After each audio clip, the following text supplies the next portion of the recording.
Assalomu alaykum, hurmatli parvozlar. Mana tagini hammasini ho'l qilib tashladim, suv sepdim.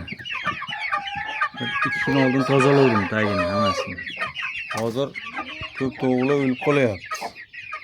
Hurmatli parvozlar, mana xo'rozlarni taglarini muzdek qilib qo'ydim imkon darajasida.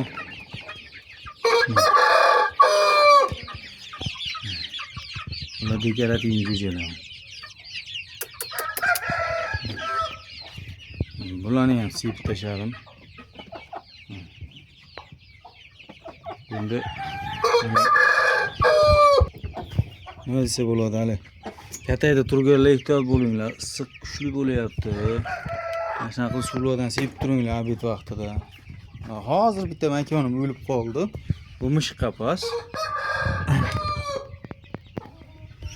Bular xo'rak. Bular dekorativ jo'jalar. Hammasini tagiga suv sepdim. Ho'l qilib. Xo'rozlarni iloji boricha cho'miltirib qo'yish kerak. Jo'jalar kerak bo'lsa, aloqaga chiqaverasizlar mana. Bir vagon jo'ja bor. Mana. Mashalar chempionlar. Ularning ustilaridan ham suv sepib yubordim mana. Maza qilyapti.